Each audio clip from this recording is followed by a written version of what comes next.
channel Ngulik Horor.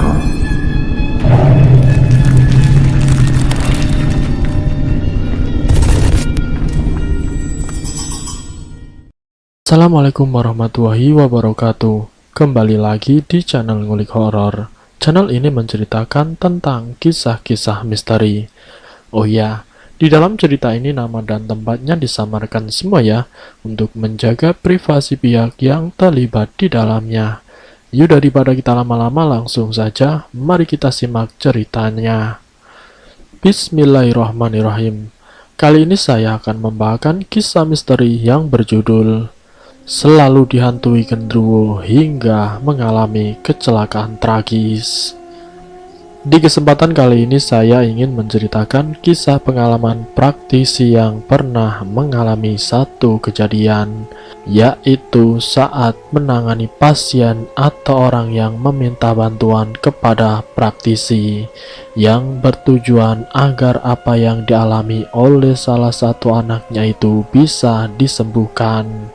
Namun yang dialami praktisi ini justru menjadi suatu hal yang membuat dirinya itu merasa risih terhadap orang yang meminta bantuan kepadanya. Dikarenakan bukan ketidakmampuan praktisi, tapi semua itu sudah kehendak dari Sang Pencipta, bahwasanya yang dialami pasien ini tidak bisa ditolong lagi dan berakhir meninggal dunia. Di awal ceritanya, 1 minggu sebelum korban meninggal dunia, orang tuanya korban, sebut saja namanya Pak Harun, dia mendapati anaknya yang saat itu perilakunya benar-benar aneh, tidak seperti anak seusianya. Dari itulah Pak Harun meminta bantuan kepada praktisi. Sebut saja nama praktisinya ini adalah Pak Rozak. Pak Harun mendatangi kediamannya Pak Rozak, dan Pak Harun meminta bantuan kepada Pak Rozak. Pak Rozak, tolong bantu saya. Anak saya berperilaku aneh, Pak. Tidak seperti anak seusianya. Dan yang lebih anehnya lagi, anak saya itu yang saya ketahui tidak bisa melihat alam lain ataupun melihat hal-hal yang gaib. Tapi entah dari mana sebab musababnya, tiba-tiba anak saya itu bisa melihat hal-hal yang gaib. Dan kata anak saya, di belakang rumah ada hantu, ada pocong. Terus di atap rumah itu katanya ada genderuwo. Dan terus di depan rumah katanya ada anak-anak kecil yang lewat dengan muka yang hancur. Ini yang membuat saya bingung dan khawatir terhadap anak saya, Pak. Saya minta tolong sama Pak Rozak, bantu anak saya agar perilakunya itu bisa normal kembali, Pak. Menjadi seperti anak yang biasa saja. Karena yang saya tahu semenjak kejadian anak saya bisa melihat alam gaib, perilakunya itu cenderung ke hal-hal yang aneh. Sudah tidak mau makan, setiap kali disuapi selalu dibuang, sering mengurung diri di kamar, dan bahkan yang paling membuat saya takut itu saat keluarga saya dan istri saya termasuk adik-adik saya tidur, dia itu suka menghilang, Pak. Pak Harun menjelaskan tentang keadaan anaknya. Loh, masa bisa hilang, Pak? Memang hilang kemana, Pak Harun? Tanya Pak Rozak. Tidak tahu, Pak. Terkadang sering ke makam, terkadang juga sering ke jalan raya. Dan baru saja kemarin anak saya itu keluar ke jalan raya depan yang tempatnya angker, Pak. Yang memang bukan cerita belaka saja. Setiap tahun di tempat tersebut, di area penyeberangan jalan tersebut, sering memakan korban. Dan tidak ada yang selamat, selalu meninggal di tempat. Pak Harun menjelaskan kembali. Baiklah Pak Harun, bismillah, akan saya usahakan, Pak. Dan juga semoga Allah mengizinkan saya membantu anak Bapak. Semoga anak Bapak bisa disembuhkan, jawab Pak Rozak. Di keesokan harinya dengan sepeda motornya ditemani semilir angin pagi dan kicauan burung serta pancaran matahari pagi, Pak Rozak dengan berbekal apa yang diyakini bisa menyembuhkan anaknya Pak Harun. Pak Rozak pun datang ke kediamannya Pak Harun. Sesampainya di sana, Pak Harun langsung mempersilahkan Pak Rozak untuk masuk ke dalam rumah dan melihat kondisi anaknya Pak Harun. Pak Rozak yang melihat kondisi anaknya Pak Harun benar-benar sangat terkejut. Di dalam tubuh anaknya Pak Harun, sebut saja namanya anaknya Pak Harun adalah Bimo. Ada sosok yang mengganggu, yang mengarungi, yang mempengaruhi perilakunya. Pak Rozak pun mencoba melepaskan pengaruh dari makhluk gaib itu. Dengan ilmu yang dimilikinya hampir 1 jam lamanya, yang ternyata itu bukan satu sosok yang mengarungi tubuh anaknya Pak Harun, dan bukanlah mata batinnya saja yang terbuka. Pak Harun, mohon maaf, anak bapak ini bekerja di mana, Pak? Tanya Pak Rozak heran. Anak saya itu bekerja di toko material, Pak. Dia sebagai kasir di sana, tapi sudah beberapa hari tidak berangkat karena kondisinya seperti ini, jawab Pak Harun. Pak Rozak yang mendengar perkataan dari Pak Harun pun langsung mengucapkan istighfar. Ada apa Pak Rozak? Tanya Pak Harun heran. Saya itu sering berurusan dengan pemilik material itu. Bahkan sudah banyak orang yang meminta bantuan kepada saya agar terlepas dari apa yang diinginkan dari pemilik material itu, ujar Pak Rozak. Maksudnya bagaimana Pak? Tanya Pak Harun masih keheranan. Orang-orang yang ingin dijadikan tumbal pemilik material itu, Pak. Bismillah, saya akan bantu Pak Harun semampu saya agar anak bapak bisa lepas dari jeratan iblis itu. Namun saya mohon maaf sebelumnya. Saya hanya manusia. Saya mampu atas izin dari Sang Pencipta. Pak Harun juga harus tetap berdoa agar iblis ini bisa keluar dari tubuh anak bapak, pinta Pak Rozak. Di dalam keadaan yang mulai mencekam, Pak Rozak pun membaca berbagai doa dengan segala kemampuannya agar bisa menyadarkan Bimo. Namun Bimo yang sudah terlanjur terbuka mata batinnya membuat Pak Rozak ini sedikit kesulitan. Tapi Pak Rozak tidak menyerah sampai di situ saja. Beliau berusaha dengan sekuat tenaga dengan apa yang dia pelajari sebelumnya. Alhamdulillah hari demi hari keadaan Bimo semakin membaik. Tetapi tepatnya 2 minggu semenjak Pak Rozak berkunjung ke rumahnya, keadaan Bimo kembali seperti semula, yang membuat orang tuanya kebingungan. Keadaan Bimo yang sering ketakutan dengan mengacungkan jarinya ke atap ruko material yang dimiliki bosnya dengan mengucapkan kalimat "ada genderuwo". Saat berada di dalam kamar pun dalam posisi terlungkup, Bimo seperti ketakutan. Setiap kali orang tuanya mencoba membangunkan Bimo, Bimo tidak mau membuka matanya. Dia selalu menutup seluruh tubuhnya dengan kain dengan tubuh yang gemetar ketakutan. Bimo yang selalu melihat sosok genderuwo yang mengintai di area tempat tinggalnya. Pak Rozak yang datang lagi dan beliau juga sebagai praktisi menyampaikan kepada Pak Harun. Mohon maaf Pak Harun, apa yang dikatakan anak bapak tentang sosok genderuwo itu memang ada, dan itu juga mungkin ada kaitannya dengan tempat di mana dia bekerja. Saya akan bantu untuk menjauhkan genderuwo itu, dan semoga itu menjadikan hal yang baik, ujar Pak Rozak. Dengan segala kemampuannya meminta izin kepada Allah Subhanahu wa Ta'ala, dan akhirnya Bimo pun bisa kembali terbangun, langsung memeluk orang tuanya dengan ketakutan. Dengan pelukan dan elusan di punggungnya, Bimo bisa terlihat membaik. Dan setelah kondisinya tenang, Pak Rozak pun pamit untuk pulang. Di malam harinya, tanpa sepengetahuan Pak Harun dan anggota keluarga yang lain, Bimo keluar rumah sewaktu Pak Harun dan yang lainnya sedang melakukan sholat berjamaah di musola terdekat. Bimo yang saat itu kondisinya masih belum stabil, dia masih dengan ketakutannya. Tanpa sepengetahuan orang tuanya dan juga keluarganya, maghrib Bimo keluar dari rumah. Tetangganya yang melihat Bimo keluar pun sempat bertanya, Namun kata tetangganya tidak ada jawaban sama sekali yang keluar dari mulut Bimo. Bimo tetap melangkahkan kakinya ke tempat yang memang sangat rawan, yang sangat angker. Dan langkah kaki Bimo ini seperti ada yang menuntun agar dirinya ini menuju ke tempat tersebut. Tidak berselang lama setelah sholat maghrib selesai, orang yang di sekitar tempat tersebut, jalan yang memang dikenal sangat angker, yang jaraknya itu hanya 200 meter tidak jauh dari tempat tinggalnya. Pak Harun mendengar kabar kalau Bimo mengalami kecelakaan yang membuat tubuhnya terjatuh terjungkal sampai kepalanya membentur aspal, yang mengakibatkan pendarahan hebat, bahkan kepalanya hilang sebagian. Keadaan wajah yang sangat rusak, darah yang sangat banyak mengalir di sepanjang jalan.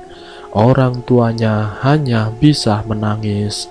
Orang-orang yang ada di tempat kejadian pun hanya melihat karena tidak berani mengangkat tubuh Bimo. Mereka hanya menunggu dari pihak rumah sakit datang. Pak Rozak yang mendengar kabar tersebut, dia langsung bergegas datang untuk bertaziah. Sesampainya di rumah duka, Pak Rozak langsung disambut oleh Pak Harun. "Anak bapak meninggal dunia itu bagaimana ceritanya? Kok bisa dia itu keluar rumah?" tanya Pak Rozak. "Rumah kami tidak dikunci, Pak Rozak, dan seluruh keluarga itu sedang sholat berjamaah ke musola. Dan kata tetangga, Bimo sempat ditanya mau kemana, tapi dia diam saja. Langkahnya pun seperti ada yang menuntun mengajak anak saya ke tempat itu. Tetangga saya pun tidak menghiraukan kemana Bimo akan pergi, dan tidak berselang lama saya mendapatkan kabar kalau Bimo mengalami kecelakaan," jelas Pak Harun. "Innalillahi wa inna ilaihi roji'un. Mohon maaf Pak, saya sudah berusaha semampu saya Pak," kata Pak Rozak. "Saya tidak menyalahkan Pak Rozak, mungkin ini jalan yang terbaik untuk anak saya. Tapi sebelumnya maaf, apakah ada kaitannya dengan genderuwo yang selalu dilihat anak saya Pak?" tanya Pak Harun penasaran. "Benar Pak, dan sepertinya yang mengajak Bimo ke jalan itu pun sosok tersebut, yang sengaja menarik Bimo agar mau ikut dengannya. Walaupun secara meninggalnya itu seperti ini, tapi setidaknya Bimo sudah tidak menanggung beban selama hidupnya dalam keadaan ketakutan. Coba kita lihat nanti malam, apakah sosok genderuwo itu mengambil sukmanya Bimo atau tidak. Jika iya, dengan sekuat tenaga saya, semampu saya, walaupun nyawa sebagai taruhannya, akan saya bantu agar sukma Bimo tetap bisa menyatu di tubuh Bimo," ujar Pak Rozak. "Maafkan saya ya Pak Rozak, saya sudah merepotkan sampean," kata Pak Harun. "Ini sudah kewajiban saya Pak, karena saya tidak menginginkan satu hamba Allah yang dijadikan budak oleh iblis," jawab Pak Rozak. Pak Rozak yang mengamati para takziah satu persatu, apakah ada yang sengaja mengambil kesempatan untuk menggunakan tubuhnya Bimo dengan meninggal akibat kecelakaan dari tempat angker tersebut. Pak Rozak yang sebagai seorang praktisi, orang yang mampu melihat banyak korban di tempat penyeberangan itu, yang meninggalnya dimanfaatkan oleh iblis tempat tersebut. Para iblis yang menyerupai korban yang membuat orang-orang sekitar, bahkan para pengguna jalan sering melihat sosok-sosok tersebut, membuat mereka sampai menjadi korban karena secara tiba-tiba sosok korban itu menampakkan diri di depan pengguna jalan, yang secara spontan pengguna jalan itu kaget dan mengalami kecelakaan. Itulah faktor yang pertama. Dan faktor yang keduanya itu karena tumbal pesugihan. Banyak orang yang sengaja mengambil korban dari tempat itu, yang nantinya dijadikan abdi daripada sesembahan yang sudah membantu orang itu menjadi kaya raya. Kurang lebih hampir setengah jam pertarungan antara Pak Rozak dengan genderuwo yang bersarang di tubuhnya Bimo. Para takziah diminta agar sedikit menjauh. Dengan segala kekuatan Pak Rozak mencoba melindungi tubuh Bimo agar tidak dibawa oleh sosok genderuwo yang akan dijadikan budak sesembahannya. Butuh waktu lama dalam pertarungan itu karena ternyata bukan satu sosok yang datang ke tempat Pak Harun yang ingin menggunakan sukmanya Bimo. Ada banyak sosok iblis yang ingin mengambil sukmanya Bimo. Para petakziah pun diminta untuk berdoa bersama. Alhamdulillah sampai subuh semuanya itu bisa terkendali. Keesokan harinya sebelum dimakamkan, Pak Harun kedatangan tamu, yaitu bosnya Bimo. Pak Harun pun ketika melihat bosnya Bimo datang sebenarnya tidak mau menemuinya lantaran sakit hati karena meninggalnya Bimo ini berhubungan dengan tempat dia bekerja. Pak Rozak yang mengetahui situasi kondisi pun mencoba berbicara dengan Pak Harun. Pak Harun, mohon maaf, sebaiknya Pak Harun temui saja. Sesakit hati apapun, kuatkanlah, terimalah dia. Jangan sampai membuat orang-orang mencurigai, membuat orang-orang berprasangka buruk. Terimalah dia sebagai tamu. Mohon maaf, bukannya saya menyuruh atau bagaimana, tapi setidaknya terimalah dia sebagai tamu. Tutur Pak Rozak. Atas nasihat dari Pak Rozak, akhirnya Pak Harun menemui bosnya Bimo dan berjabatan tangan. Saya berbelasungkawa atas meninggalnya Bimo, Pak. Namun saat berjabatan tangan, bosnya Bimo ini mengadu kesakitan. Aduh, loh Pak, kenapa? Ini Pak, tangan saya sedang sakit, dengan menunjukkan tangan yang membiru. Ini Pak, tangan saya membiru dari telapak tangan sampai kaki, ujar bosnya Bimo.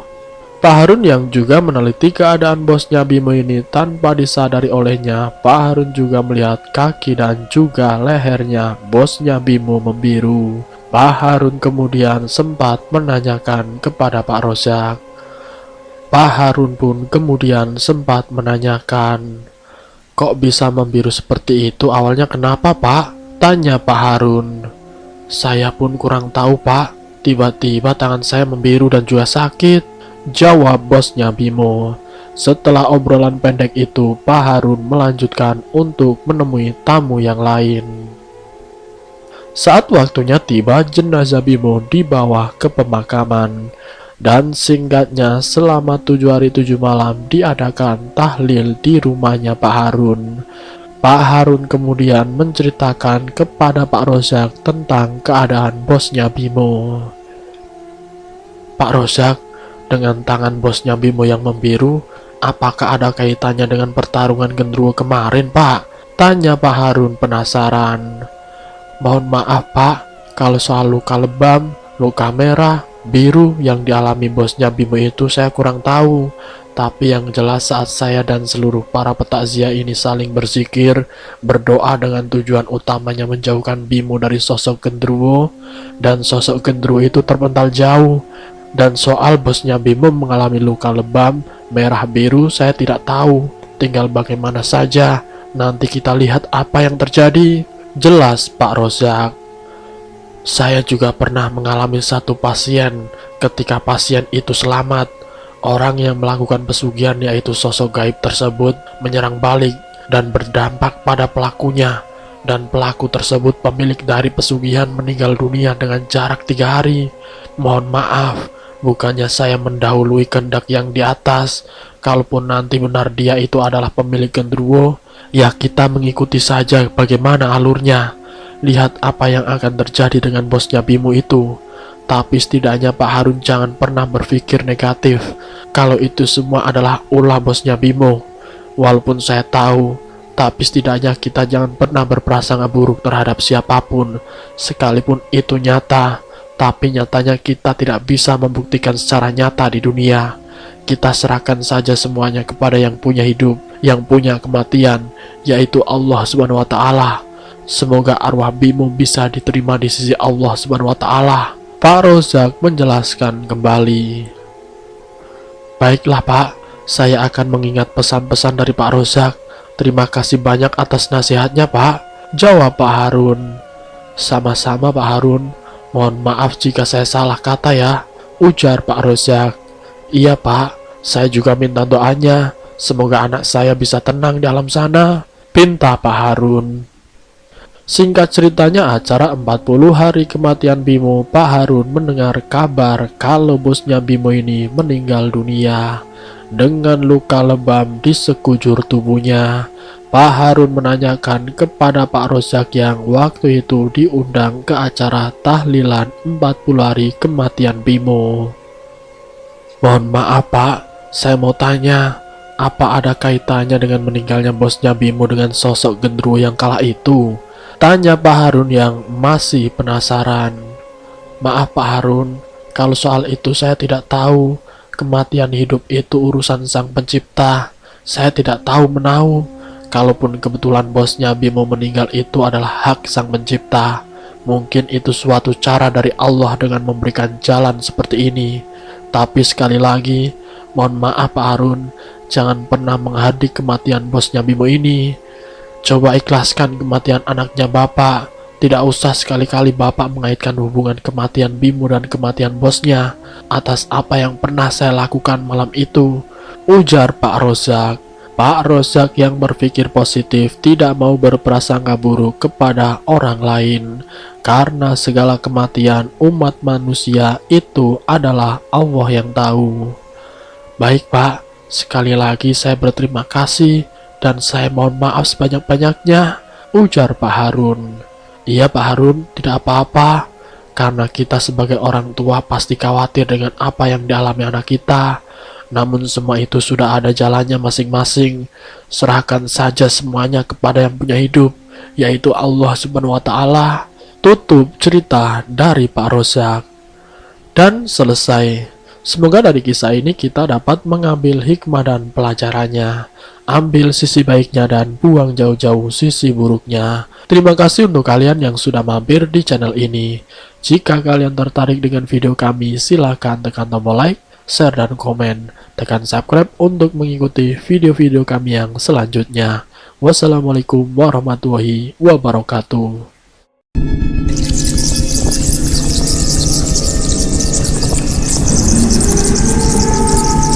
Selamat datang di channel Ngulik Horor.